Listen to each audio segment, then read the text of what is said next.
దారా నానా ప్లీజ్ దారా, నాకు నిద్ర రాబట్లేదు కదా, చెప్పు దారా. పడుకో నాన్న, చాలా టైం అవుతుంది. ప్లీజ్ దారా, నాకు నిద్ర రాబట్లేదు దారా, కదా చెప్పు దారా. సరే నాన్న, చెప్తా. నేను ఒక మంచి కథ చెప్తా. అనగనగంట ఒక ఊళ్ళో ఒక మంచి తల్లి, ఒక కొడుకు ఉన్నారు. అమ్మా, నన్ను క్షమించమ్మా.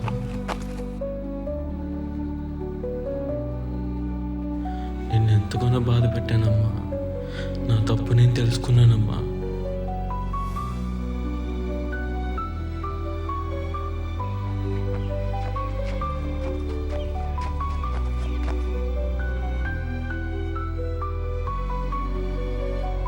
అమ్మా, ఇంకెప్పుడు నిన్ను వదిలిపెట్టాలమ్మా. అమ్మా,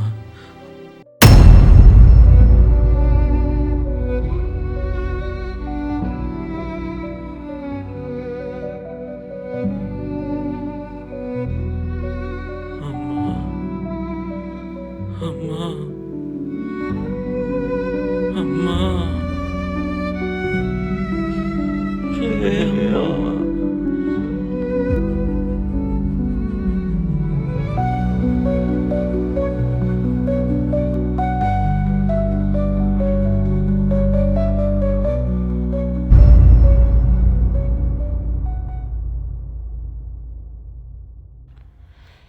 ఇంట్లో నుంచి పారిపోయి రాకూడదు బాబు.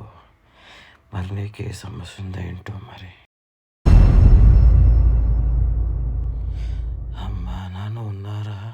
నాన్న లేడు, అమ్ముంది. మరి నువ్వు లేకపోతే మీ అమ్మ ఏమైపోతావు?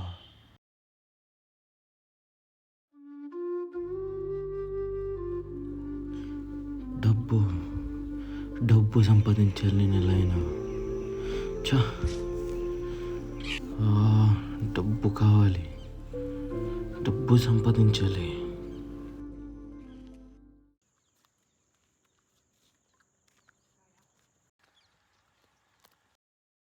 ఇవన్నీ ఎప్పుడు కొనుక్కుంటాను, ఎప్పుడు సంపాదించుకుంటాను, ఎప్పుడు సంపాదించుకుని లైఫ్లో ఎప్పుడు సెటిల్ అవుతాను.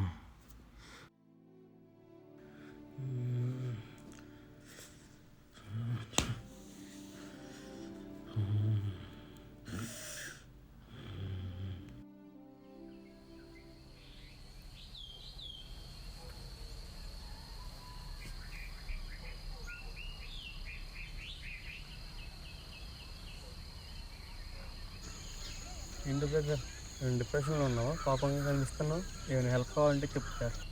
నువ్వు చేసే హెల్ప్ నాకేం అవసరం లేదు కానీ పో.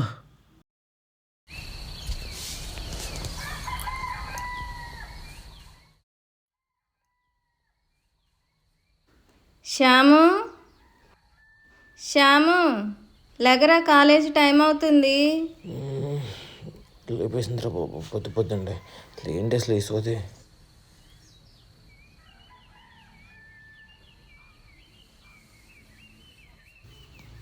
త్వరగా లేచి రెడీ అవురా, టైం అవుతుంది.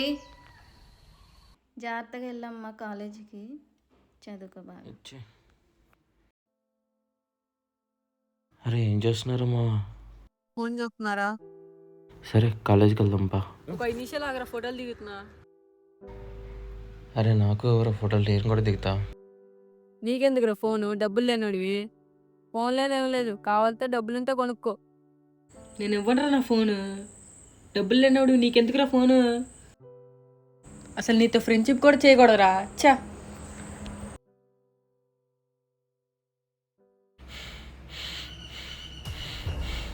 నేను ఎలా ఫోన్ కొనుక్కోవాలి. నా సత్తా ఏంటో చూపిస్తే వీడికి నమ్మచ్చి ఫోన్ కొనుక్కోవాలి. నేనేంటో చూపిస్తా. రేపటికల్లా ఫోన్ కొనేసి చూపిస్తా వీడికి.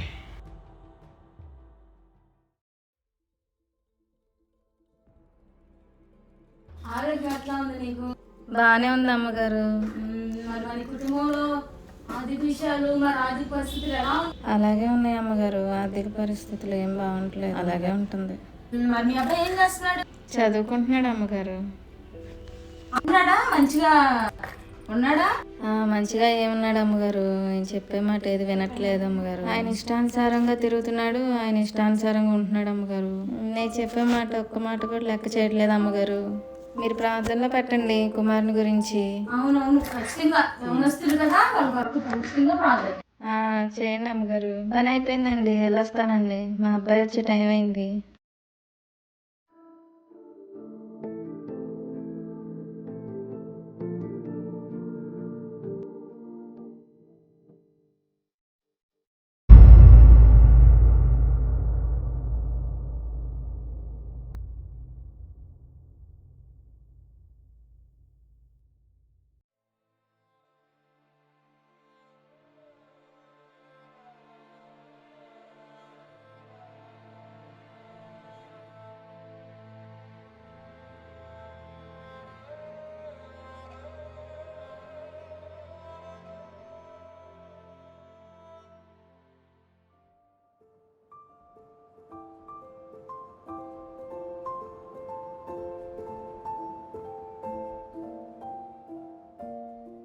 ఏంటమ్మా అంత చిరాగ్గా ఉన్నావు?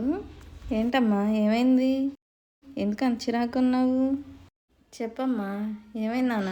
మా ఫ్రెండ్స్ అందరి దగ్గర ఫోన్ ఉంది, నాకు ఒక్కరికే లేదు. మరి మన దగ్గర డబ్బులు లేవు కదమ్మా, ఫోన్ ఎలా కొంటాం? మన దగ్గర అంత బడ్జెట్ లేదు కదా. నువ్వేం చేస్తావో నాకు తెలియదు. రేపటికన్నా నువ్వు నాకు ఫోన్ కొన్నవాళ్ళే. ఎలా అప్పుడైతే నేను కొంటావు? కాలేజీకి వెళ్తా, లేదంటే వెళ్ళను.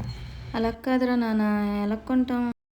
మన పరిస్థితులు నీకు తెలుసు కదా, ఎలా కొంటాను చెప్పు. అవన్నీ నాకు చెప్పమాకమా. ఆగ్నానా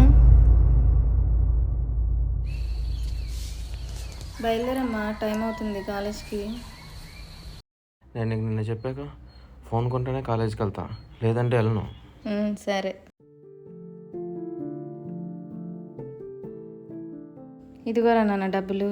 ఇంకో ఈ డబ్బుల్ని పాడు చేయకుండా ఫోన్ కొనుక్కొని జాగ్రత్తగా చదువుకో. డబ్బులు కావాలండి, 10,000. 10,000? ఎందుకు నీకు 10,000? హాస్పిటల్లో చూయించుకుందామని. హాస్పిటల్ చూయించుకుంటావా?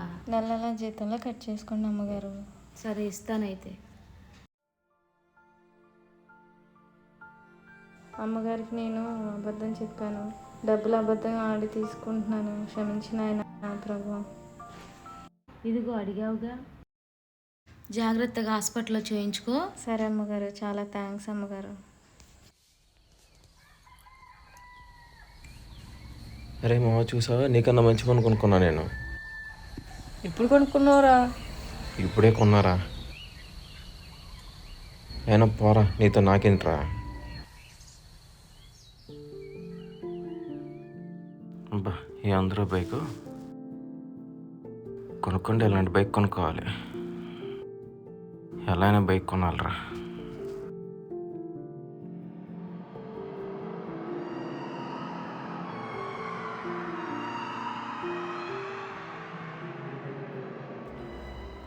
అమ్మా, నాకు ఈ బైక్ కావాలి, కొనవా? ఏ బైక్ అమ్మా? మన దగ్గర అంత డబ్బులు ఎక్కడ ఉన్నాయిరా నాన్న? మొన్నే కదా 10,000 అప్పు చేసి ఫోన్ కొన్నాను, మళ్ళీ ఇప్పుడు బైక్ కొనాలంటే డబ్బులు ఎక్కడ ఉన్నాయిరా? ఆలోచించు నువ్వు. బైక్ చాలా బాగుందమ్మా. నువ్వేం చేస్తానో తెలియదమ్మా, నాకు బైక్ కావాల్సిందే, లేదంటే నేను కాలేజ్కి కూడా వెళ్ళను. మన పరిస్థితి అర్థం చేసుకోవాలి కదా, కావాల్సినవన్నీ కొనాలంటే డబ్బులు ఎక్కడి నుండి వస్తాయి? ఎందుకు ఇలా విసిగిస్తావు నన్ను? అర్థం చేసుకో, ఎందుకని? నువ్వేం చేస్తానో తెలియదమ్మా, ఖచ్చితంగా కొనాల్సిందే. నువ్వు కొనమందల్లా కొనాలంటే నా దగ్గర డబ్బులు లేవమ్మా. నాకు ఖచ్చితంగా బండి కావాలమ్మా. నా దగ్గర డబ్బులు లేవు, నన్ను విసిగించు మాకు.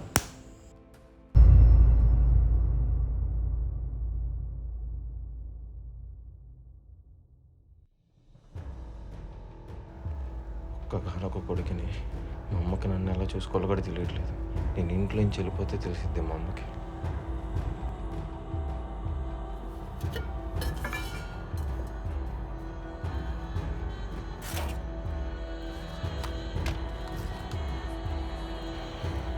అమ్మా, నేను ఇంట్లో నుంచి వెళ్ళిపోతున్నాను, నా కోసం ఎతకొద్దు. నేను డబ్బులు సంపాదించి నేను ఇంటికి వస్తాను, నన్ను మాత్రం ఎతకొద్దు.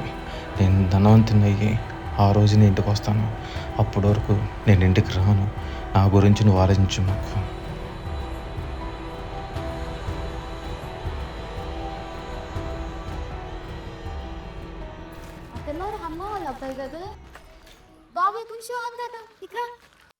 నీ గురించి బాధపడుతుందయ్యా మీ అమ్మ, మాట అంటలేదంట అసలు.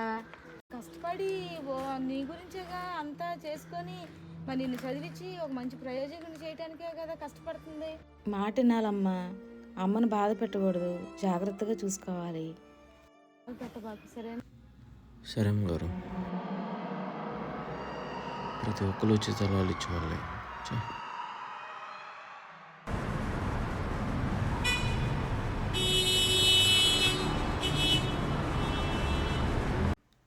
అక్క,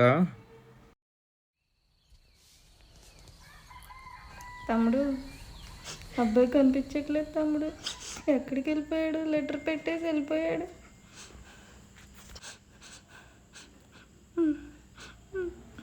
సరే అక్క, నువ్వు బాధపడమాకు, నేను ఎదుగుతాను, నువ్వు ఇంట్లో ఉండు. నాన్న, మరి అతను పారిపోయి ఏం చేశాడు? అతని దగ్గర ఉన్న డబ్బులన్నీ ఆఫ్ చేసేసి ఇష్టం వచ్చినట్టు తిరిగాడు నాన్న. దేవుని భయం కూడా లేకుండా ఎట్లా పడితే అట్లా జీవించాడు. అబ్బా, ఏముందరూ ఈ లైఫ్? నా ఇష్టం వచ్చినట్టు నేను బతుకుతున్నా, ఇష్టం వచ్చినట్టు తిరుగుతున్నా, కావాల్సినవన్నీ కొనుక్కుంటున్నా. నాకేంట్రా, దర్జాగా బతుకుతున్నా. ఇదే లైఫ్ ఇట్లా కంటిన్యూ చేస్తే ఎంత బాగుంటుందో. ఏదైనా డబ్బులు సంపాదించి నేను మా ఊరు వెళ్తా. ఆహాహాహాహా.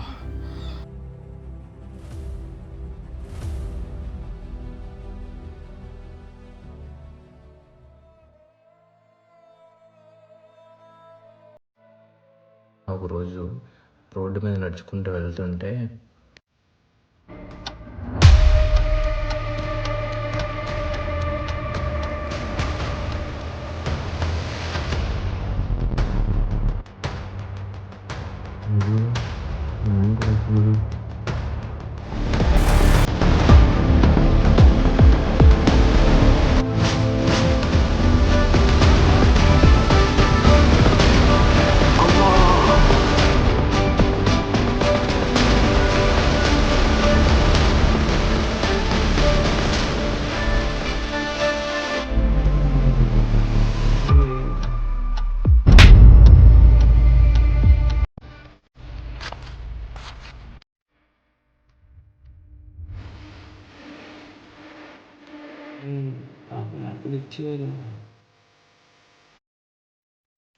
ప్రభా, నా కుమారునికి నీ కాపుదల దయచేయండి తండ్రి. మారు మనసు పొంది తిరిగి ఇంటికి రావడానికి సహాయం చేయండి తండ్రి. నీ సన్నిధిలో జీవించే కృపను అనుగ్రహించు తండ్రి.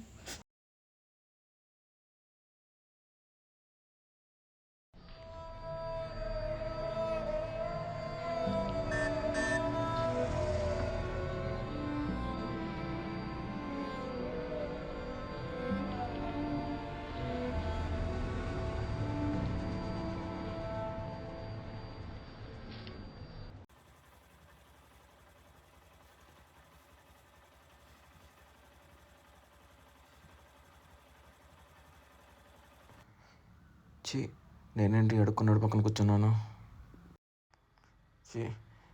ఈడవుతారు.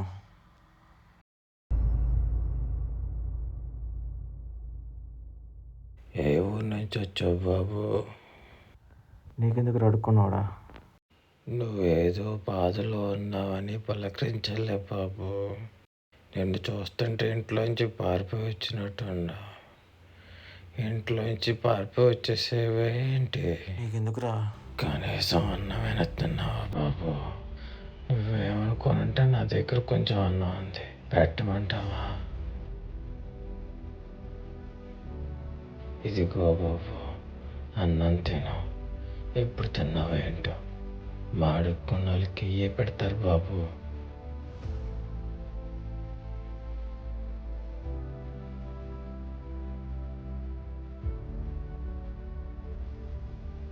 నన్ను బాగా చదువుకొని మంచి ఉద్యోగం చేసి మంచి ఉన్నత స్థానంలో ఉండాలి. నువ్వు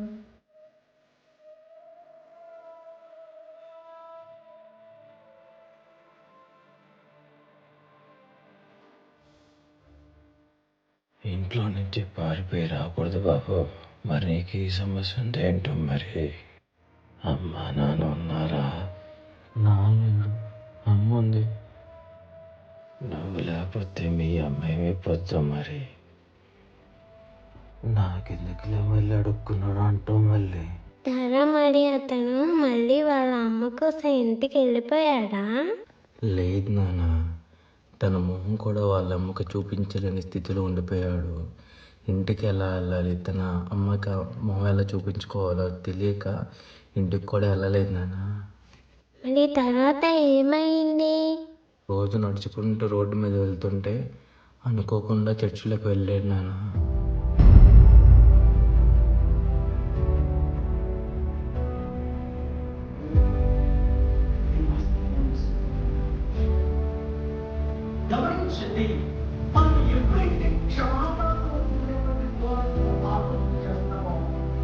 పాటుపడినటువంటి చిన్న కొడుకు తనకున్నటువంటి ఆస్తులంతా తీసుకుని వెళ్ళిపోయాడు. దూర ప్రాంతానికి వెళ్ళిపోయి ఈజ్ వర్కింగ్ లైక్ శత విధాలా ఖర్చు పెట్టుకున్నాడు, మంచిగా గొప్పగా తయారవ్వాలనుకున్నాడు. బట్ ఎవ్రీథింగ్ ఈజ్ నార్మల్ అయిపోయింది. అంత సామాన్యమైన స్థితిలోకి వచ్చేసింది. తన ఆలోచనలన్నీ కూడా బెడ్స్ కొట్టేసాయి. అంతా కూడా పాడైపోయింది, మొత్తం కొలాప్స్ అయిపోయింది. ఇదిగో పాపములు తన వర్ణించేసాయి, తనలో బెదిరించేసింది, భయం వచ్చేసింది. అయ్యో నా బ్రతికేంటి, నేను ఎలా బ్రతకాలి, నా జీవితం ఏమైపోతుంది, నేను ఎలా జీవించాలి, ఇక నేను ఎందుకు చచ్చిపోతాను, నా బ్రతుకు ఎందుకు పనికిరాదు, ఇక నా జీవితం శూన్యమని తను చావడానికి సిద్ధమైనటువంటి ధోరణిలో అలా దిక్కుతోచినటువంటి పరిస్థితిలో, తినడానికి తిండి లేనటువంటి పరిస్థితిలో పాపముల చేత బంధించబడ్డాడు. పాపములు ఏం చేసింది తనని? ఏమనిపిస్తుంది తన మనసులో? ఒకటి, నేను నా తల్లిదండ్రులను మోసం చేశాను, ఇదొక పాపం. నా అన్నను మోసం చేసి ఆస్తిని తీసేసుకున్నాను, ఇదొక పాపం. నా వారందరినీ కూడా నేను బాధ పెట్టాను, పెట్టాను, ఎన్ని అపరాధాలు చేశాను, కష్టపడి సంపాదించిన నా తండ్రి సంపాదన అంతా కూడా వ్యర్థం చేసేసాను. ఇంకెందుకు నేను బ్రతకాలి? చావసిద్ధం అయిపోయినటువంటి పాపాలు. నా మనసు మార్చుకుని నా తండ్రి దగ్గర అనేక మందికి అన్నము సమృద్ధిగా ఉంది, ఇక్కడ నేను ఆకలితో చచ్చిపోతాను, నేను లేచి నా తండ్రి దగ్గరికి వెళ్తాను, నా తండ్రి దగ్గరికి వెళ్ళి నేను అంటాను, తండ్రి నీకు నువ్వు పరలోకమందున దేవునికి నేను వ్యతిరేకంగా ప్రవర్తించాను, నా పాపమును క్షమించాను, నేను మొరపెట్టుకుంటాను అని చెప్పాను. వాడు లేచి ఒక్కసారిగా గుర్తుగా ఉన్నాడు. దేవుని స్తోత్రం. పశ్చాత్తాపంతో తిరిగి వచ్చినటువంటి ఆ యొక్క కుమారుడిని చూసి తండ్రి చాలా సంతోషించాడు. పరిగెత్తుకుంటూ వెళ్ళి ఆ యొక్క కుమారుని గట్టిగా పట్టుకుని మెడ మీద గుడ్డు పెట్టుకుని ఇంటికి తీసుకుని వెళ్ళి గొప్పగా సంబరం అయిపోయాడు.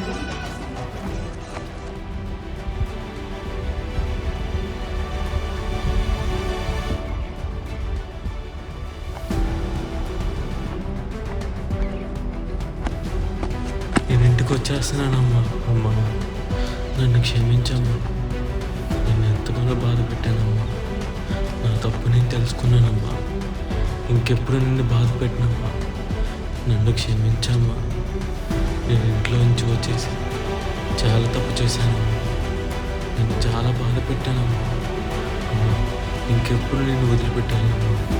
అమ్మా నేను మంచిగా చూసుకుంటానమ్మా. అమ్మా నీకోసం నేను జీవిస్తానమ్మా. నేను ఇంటికి వచ్చేస్తున్నానమ్మా.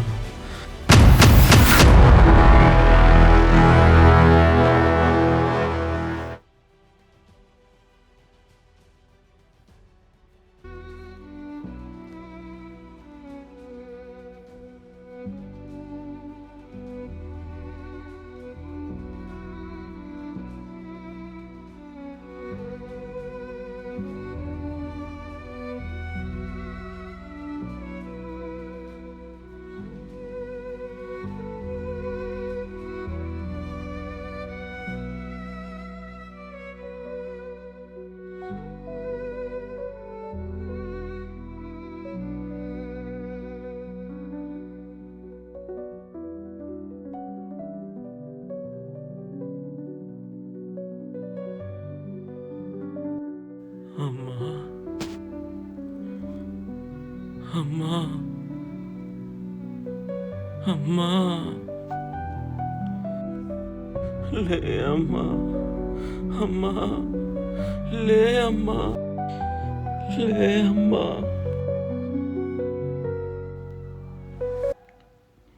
ఏదో సాధించాలని, సంపాదించాలని, లగ్జరీగా బతకాలనుకొని ఇంట్లో నుంచి వెళ్ళిపోయే తమ్ముడు, ఏ సాధించలేకపోయావు. చక్కగా ఉండే జీవితాన్ని ఈ లోకమాయలో పడిపోయి నాశనం చేసుకున్నావు తమ్ముడు. నీ తప్పు నువ్వు తెలుసుకొని ఇంటికి వచ్చి మీ అమ్మని క్షమాపణ అడగాలనుకున్నావు, కానీ మీ అమ్మాయి లేకుండా పోయింది. తమ్ముడు ఒక మాట చెప్తా విను. దేవుడు భూమిని మనకు అనుగ్రహించింది మన అవసరాలను తీర్చుకొని దేవుని స్తుతిస్తూ జీవించడానికి, కానీ మనం దేవుని అవసరానికి తలుచుకొని లోకాన్ని దానిలోని వాటిని ప్రేమిస్తున్నాం. ఇప్పటికైనా లోకమాయను విడిచిపెట్టి దేవుని ఎదుగు రా తమ్ముడు. దేవుడు మనలాంటి వాళ్ళని ఎంతగానో ప్రేమిస్తున్నాడు తమ్ముడు. కేవలం మనం ఆయన దగ్గరికి వెళ్ళడం మాత్రమే ఆలస్యం మిగిలింది. ఇప్పటికైనా దేవుని దగ్గరికి వస్తావో లేదంటే లోకానుసారంగా జీవిస్తావో నీ ఇష్టం తమ్ముడు. నీ పాపాలను వదిలిపెట్టి దేవుని దగ్గరికి వస్తే నీకు సహాయం చేసేది ఈ బైబిల్ మాత్రమే తమ్ముడు. బైబిల్ పట్టుకుంటావో లేదంటే లోకానుసారంగా ఉంటావో నీ ఇష్టం. Choice is yours.